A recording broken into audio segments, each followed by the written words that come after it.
Assalamualaikum warahmatullahi wabarakatuh. Bertemu lagi dengan saya Ilham Maulana di workshop basis data. Pada pertemuan kali ini kita masuk ke materi MySQL mengenai DDL atau singkatan dari Data Definition Language. Data Definition Language adalah perintah SQL yang digunakan untuk mendefinisikan dan mengelola struktur database. Jadi strukturnya ya, atau mendefinisikan itu bisa seperti membuat struktur database. Perintah DDL mencakup ada create, membuat objek database baru seperti table, view, atau index. Ada alter, itu untuk mengubah struktur objek database yang ada seperti menambah kolom baru ke tabel. Ada drop, menghapus objek database seperti tabel atau view. Ada juga truncat, menghapus semua baris tabel dan menghapus struktur tabel itu sendiri. DDL berfokus pada pembuatan dan modifikasi struktur database daripada manipulasi data. Oke, tapi pada pertemuan kali ini kita lebih fokus ke create aja lah ya. Nanti yang lainnya teman-teman bisa latihan sendiri. Sip. Pada studi kasus sebelumnya kita sudah membuat ordering copy shop pada copy shop ya. Di sini kita buat dulu database namanya KPDB. Di sini saya akan menggunakan The Beaver. Sebelumnya pastikan sudah aktif untuk MySQL-nya. Di sini saya menggunakan MySQL versi 8. Sudah aktif ya, ada di port 3306. Di sini saya menggunakan third party aplikasi namanya Laragon. Oke.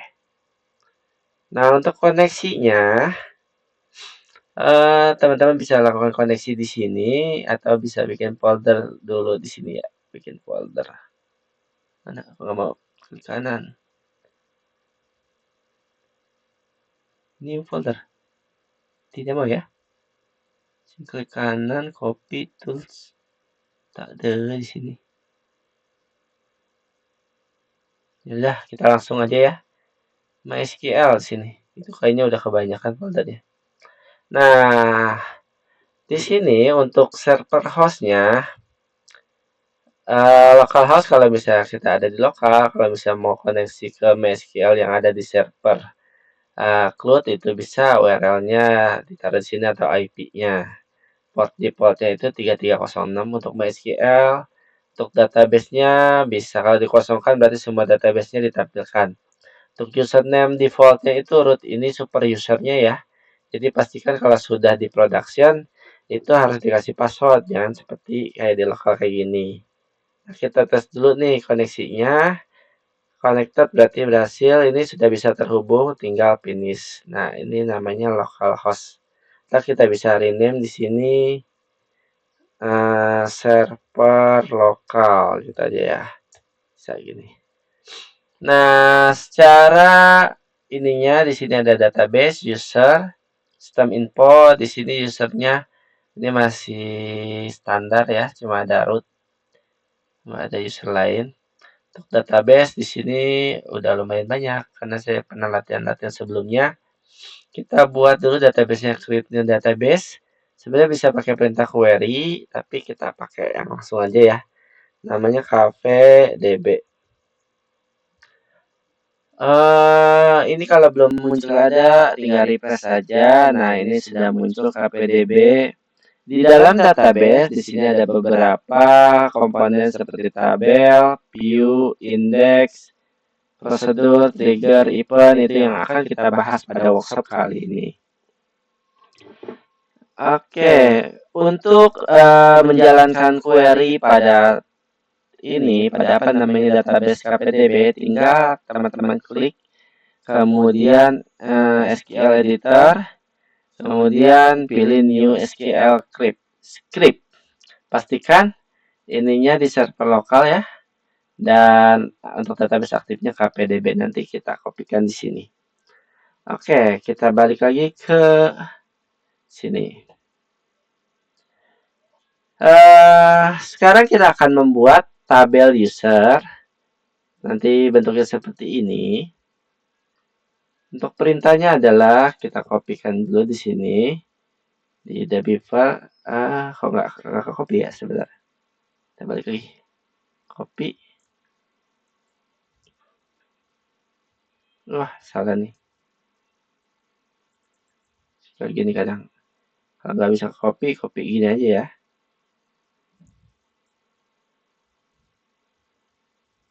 Nah,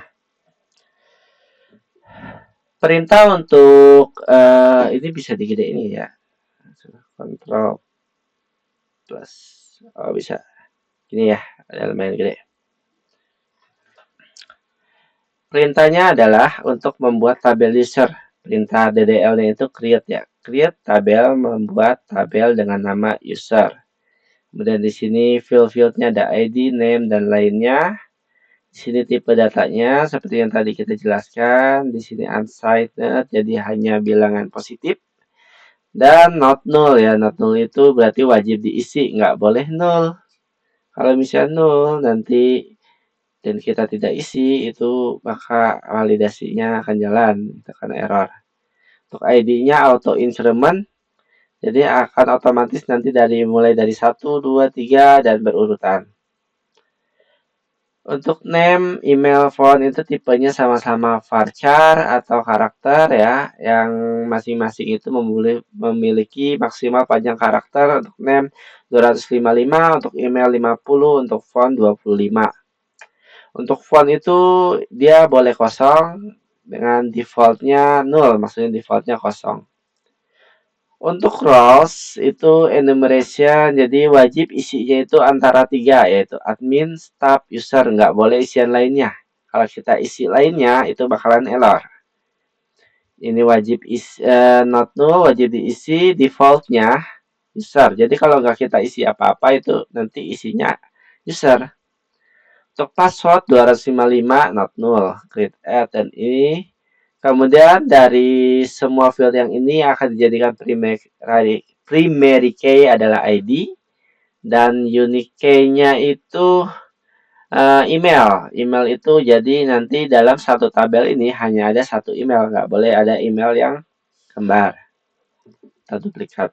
Untuk menjalankannya bisa langsung di sini Ctrl Enter.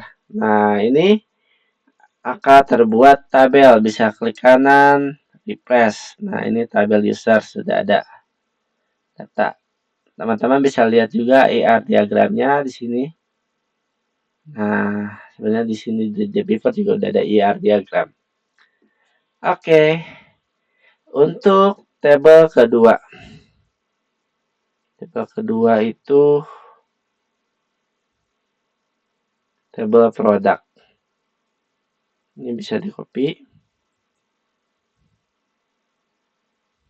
Kembali lagi ke sini. Paste seperti ini. Perlu dijelaskan? Kayaknya nggak perlu dijelaskan sih, ini hampir sama ya. Untuk primary key-nya ID. Kemudian Ctrl Enter. Oke. Bisa di refresh lagi. Nah, ini tabel user. Kita lihat di ER diagramnya sudah ada 2 tabel. Next, untuk tabel ketiga adalah tabel order. Ya, teman-teman bisa kopikan lagi untuk perintah SQL-nya. Balik lagi ke SQL editornya. Di sini tabel order sama ya seperti tadi ya. Cuma perbedaannya di sini ini primary key-nya ID dan di sini ada foreign key. Foreign key-nya itu kasir ID. Jadi dia si order ini akan terhubung ke kasir ID. Kita kasih namanya foreign key.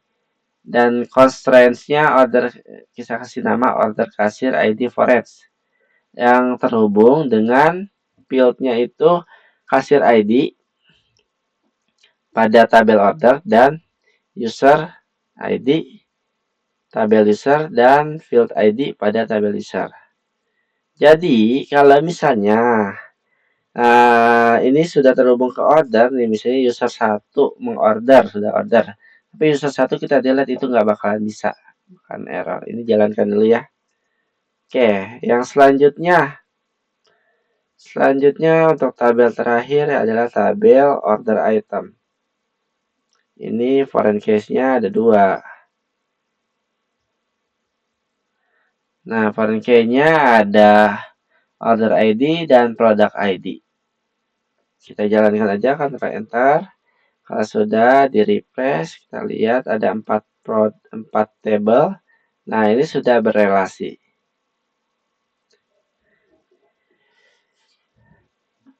Oke, ini masing-masing tabel sudah ya, sudah bisa dilihat.